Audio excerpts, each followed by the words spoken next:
অবৈধ ভোটার বিদেশি ভোটারকে রাখার জন্য আন্দোলন করছে না। নির্বাচন কমিশন একই সাথে কেন এই কথাটা বলছে না যে ভারতবর্ষের একজন ভোটার লেজিটিমেট ভোটারের নাম আমার লিস্টের বাইরে যাবে না? স্বাধীনতার পর থেকে ভারতবর্ষের নির্বাচন তাই করা হয়েছিল তো, যে কোনো ভারতীয় নাগরিকের নাম যেন তালিকার বাইরে না থাকে। তারা স্টেশনের প্ল্যাটফর্মে গিয়ে গাছের তলায় গিয়ে নাগরিকের নাম ভোটার তালিকায় তুলেছে। নির্বাচন কমিশন থেকে শুভেন্দু অধিকারী কথা কেন বলছে না যে একজন ভোটারের নামও তালিকার বাইরে যাওয়া যাবে না? আমরা তো বলছি, কেউ দাবি করছে না যে বিদেশিদের নাম আমাদের তালিকায় থাকুক। আমরা তো উল্টো কথা বলছি, আমরা বলছি প্রতিটি ভারতবর্ষের নাগরিককে তুমি কেন সন্দেহ তালিকায় তুলে দিয়েছো যে তুমি দেশের নাগরিক নও? এই অধিকার নির্বাচন কমিশন করেছে।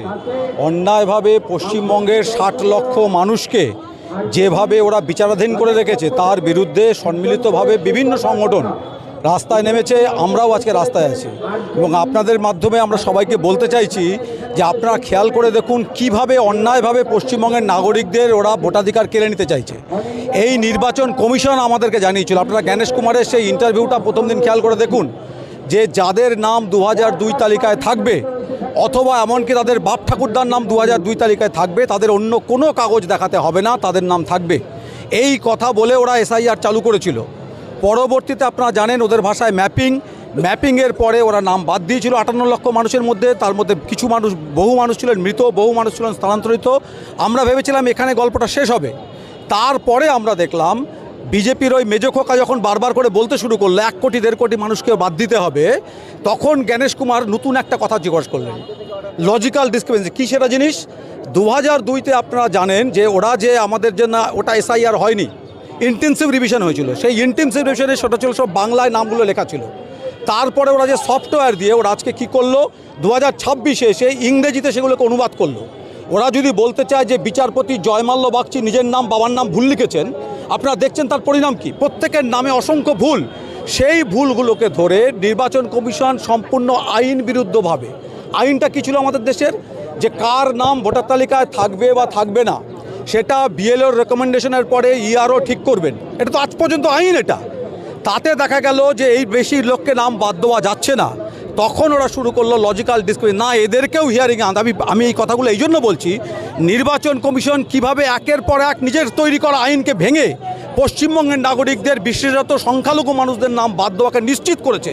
এই প্রক্রিয়াটা আমরা তুলে ধরতে চাইছি মানুষের কাছে। আর পশ্চিমবঙ্গের মানুষ রাস্তায় আছে, আমরা প্রতিহত করব। ওরা বারবার বলছে ভারতবর্ষের অন্য শহরে তো হচ্ছে না। আমরা বারবার বলছি এইখানেই পশ্চিমবঙ্গের মানুষ, আমরা প্রথম দিন থেকে এসআইআরের উদ্দেশ্য জানতাম। আমরা চেষ্টা করেছি এসআইআরকে প্রতিহত করার, শেষ অবধি আমরা এসআইআরকে প্রতিহত করব। কারণ পশ্চিমবঙ্গে আমাদের সহনাগরিকদের ভোটাধিকার ওরা কেড়ে নিতে চাইছে কেবলমাত্র বিজেপির জয়কে নিশ্চিত করবার জন্য। খুব ভালো কথা। না, খুব ভালো কথা। কেউ অবৈধ ভোটার বিদেশি ভোটারকে রাখার জন্য আন্দোলন করছে না।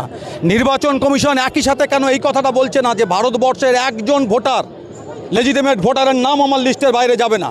স্বাধীনতার পর থেকে ভারতবর্ষের নির্বাচন তাই করা হয়েছিল তো, যে কোনো ভারতীয় নাগরিকের নাম যেন তালিকার বাইরে না থাকে। তারা স্টেশনের প্ল্যাটফর্মে গিয়ে গাছের তলায় গিয়ে নাগরিকের নাম ভোটার তালিকায় তুলেছে। নির্বাচন কমিশন থেকে শুভেন্দু অধিকারী কথা কেন বলছে না যে একজন ভোটারের নামও তালিকার বাইরে যাওয়া যাবে না? আমরা তো বলছি, কেউ দাবি করছে না যে বিদেশিদের নাম আমাদের তালিকায় থাকুক। আমরা তো উল্টো কথা বলছি, আমরা বলছি প্রতিটি ভারতবর্ষের নাগরিককে তুমি কেন সন্দেহ তালিকায় তুলে দিয়েছো যে তুমি দেশের নাগরিক নও? এই অধিকার নির্বাচন কমিশনে কে দিয়েছে? যে বিদেশি নাগরিককে চিহ্নিত করার কাজ দেশের স্বরাষ্ট্র দপ্তরের।